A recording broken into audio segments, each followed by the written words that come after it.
Death at the gates again. Howling my name. Can't greet you today.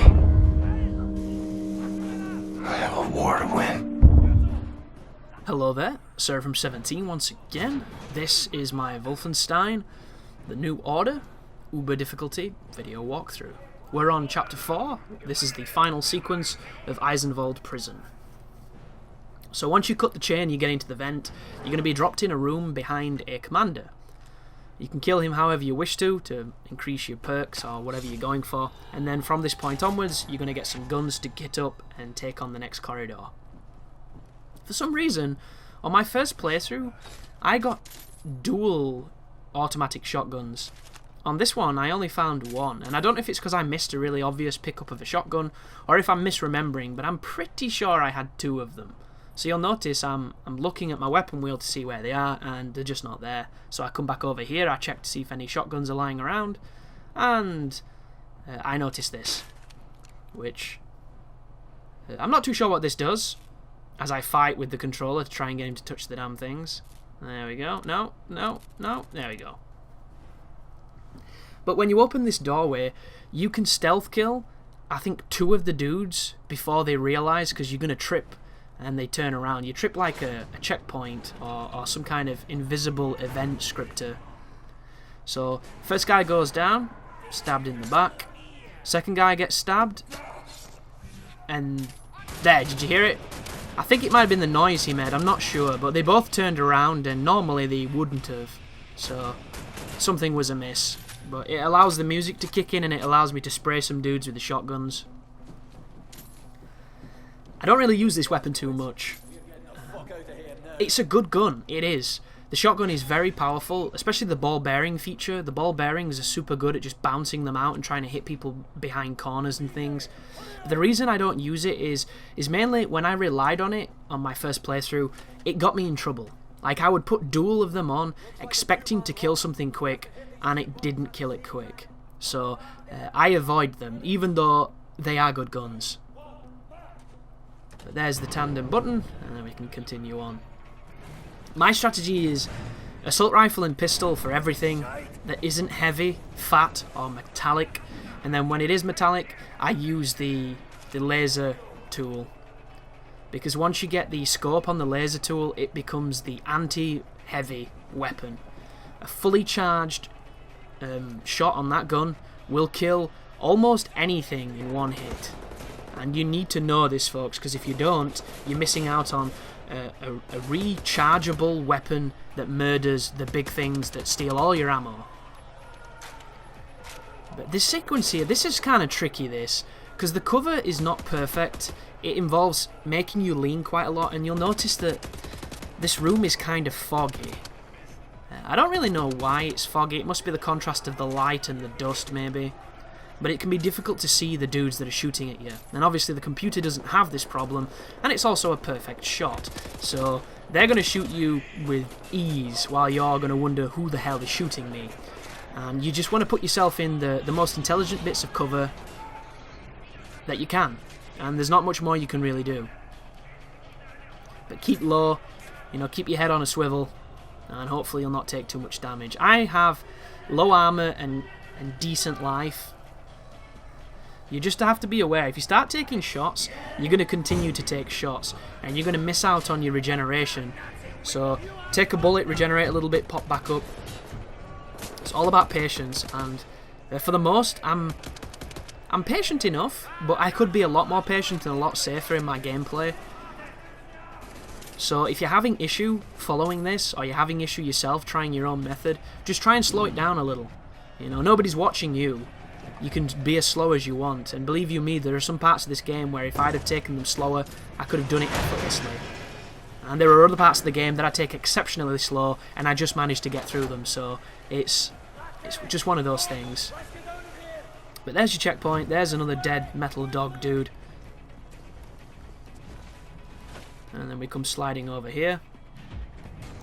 And I make a mistake on this sequence, because he says cover me while I open this door, so I anticipated that people would be running from behind us. What he means by this is, on the other side of the door, there's a cheeky soldier that's laid there, and for some reason he doesn't kill us.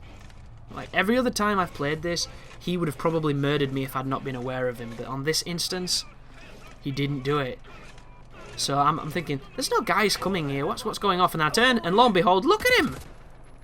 The dude is just... Wow. That is about as lucky as you can be. And this is when shit gets a little bit more challenging. So immediately Fido comes along and we put 3 bullets through his skull. And then his buddy does... One thing I would say never do with this gun is hold the trigger. Often I do it out of panic, but it just doesn't benefit you, because you'll find that all your bullets miss.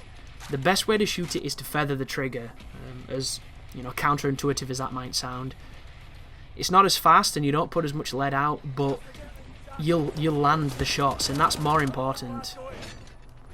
Like, occasionally I can get quite lucky with the spread, but for every instance I get some luck, I get a time when it just doesn't hit. Like on this, I've got to feather, because if I don't, they just don't stand a chance. I mean, look how many bullets they're taking. It's very inaccurate for some reason, which is why I prefer the pistol in almost every circumstance. It's so accurate. But I like to sit back over here because there's a door that I'm looking at there that's a spawn point. And on my right, there's another door that's a spawn point. And as soon as you hear the shotguns, get some distance and shoot this dude. Shoot him a lot. And don't worry if you take a couple of hits, because they shouldn't be doing too much damage. This is the guy I've mentioned though. This is Satan himself in enemy form. If you are close to him, he will kill you. There's not really much you can say about it because he takes a massive pounding. The quickest way to kill it is a fully charged laser cutting tool shot, but at this moment we don't have that upgrade, and we will not get that upgrade for some time because it's the scope that enables you to charge the shot. That being said, the gun is still good for power, because that's all it really has, it's raw power, and if you shoot this guy in the head you can get some crit modifiers, but even then he takes a wicked amount of damage, and you'll notice my armor's going down but my life is staying around the same, which once again, I don't understand how the armor works. And maybe if there was an instruction manual for the game I could read it, but the instruction manual in this is essentially a 1-page bible on how not to die from like epilepsy and eye strain and things, which is a legitimate concern for some people, but if you don't have epilepsy, it just seems like a waste of a booklet. But you know what the lawyers would say: if you don't cover yourself, somebody will sue and we'll lose lots of pennies. Because that's technical lawyer speak right there. That's how they usually reel it off. But in this room here is the throwing knives. I've been dying for the entire level, but we've got them at the point where stealth is practically pointless and impossible. But this is the last gauntlet before the level ends, and on my first playthrough I was stuck here for a while. There's a checkpoint coming up where there's a corridor with 2 heavies, and the heavies, man, god, they're so shitty. They hit you around cover all the time, you know, they just bounce that shit at you and it hurts too much. But I know this guy's coming because I've done this a few times, so I come in here, I boost my life, and round this corner there's two dudes coming out of this one door, so kill them both. Get a nice jump on them. There should be one more. Or maybe not, maybe there's just one. And you'll notice, oh there we go, I bounced the grenade around. Do you hear the grenade go off? I don't either, so that's 2 wasted grenades, and I couldn't honestly tell you why. The dude is there, do you see him? He's bang there. But I can't shoot him, I can't cheese him through the Venetians, which is a little douchey. So instead, I do this, and I don't recommend this. Poorly throwing grenades can get you killed, but what I don't recommend even more is shotgun dancing with him. In most games, anything that's big and dangerous up close dies just as fast by the shotgun that it carries. This guy is not the case. He is much more dangerous than you ever will be at this range with the shotgun, and I am dancing with death doing this, and I know I am, so just be super careful if you're even going to bother. I don't recommend this at all, and you'll notice I'm going to run away. Because all I want is for him to come so I can clip and shoot him in the face a lot before he gets to me. But he just will not come. And if those 2 grenades had gone off, he would be dead now. God, it's so scary. Like, if you've not played this, you're probably thinking this looks very cowardly. But trust me, the damage he does, it's just... Oh. Like, he will half my life at that range if he lands a shot on me. Like, serious damage. And unfortunately, there's more of them, so we need to be very vigilant. But we're going to get a checkpoint as we push to the next area. There is something worth noting too. If the guy we've rescued, his name is Fergus on mine, he might be Wyatt for you, but if he's not following you, you'll have nobody else shooting or distracting enemies. It doesn't really do much because the enemies still focus on you, but it's still helpful at times. Very rare instances, but helpful nonetheless. And if you get up these stairs and for whatever reason he's not following you, you're not going to have those distractions, so you need to be aware that you're going to get the full brunt. But this is the Terminator police station section, which if you've not seen that film, shame on you. Go watch it right now. Stop this video. It just might change your life, and if not, the sequel definitely will. But this is the moment where I'm running around with my assault rifle and my shotgun, and I'm just corridor to corridor shooting dudes. Which, I use the shotgun here. Like I've mentioned, I don't use the shotgun often, because I don't really like it. But it is effective, it has to be said. And if you get the flechettes, or the ball bearings, whatever you call them, those are super useful. But as you can see, you can play aggressively and win. It's just dangerous. Like, if you hit them first and stun them, they generally can't get any shots off. So you can do a lot of damage. But if you're shooting someone and someone else can see you and they start shooting you, they will do equal amounts of damage to you, which is dangerous on any difficulty and even more so on Uber. But we've got some grenades there and we want to keep them, even though the last grenade we used kind of bummed us. And I don't know why it did that. There's a few instances in this game where it doesn't work as intended, but it's very rare. And I think there's a dude on this stairs, yeah. Something worth noting, the hip fire on this game is surprisingly accurate. It can sometimes be better than shooting down the sights, because the sway on the sights is kind of big compared to games like Call of Duty, where some of those COD games don't even have sway, which is the way I like it. Sway to me is dumb, because we're not looking for a realistic game. I just want to be able to aim down my gun and shoot. And that's one of the things I actually credit Halo for, because as much as I am not a Halo fan, and I've openly stated that I'd never really liked the series except for 3, and then, you know, 4 was fun, Reach was fun too, so was ODST. I actually quite enjoyed ODST, but the ones before it, just to me, they weren't this revolutionary shooter that everybody had thought it was, because I'd played GoldenEye, Perfect Dark, and Half-Life, you know. So, very enough about that, but those guns don't have recoil on those games. You know, some of them might have on the later ones, but to begin with, you know, you aimed, you put the dot on people and they died, and that's all they had to say about it, and that to me is when these games work the best. I can understand people wanting more realism and, you know, having it a bit more diverse, but it's never something I've played for. Uh-oh, there's a dog.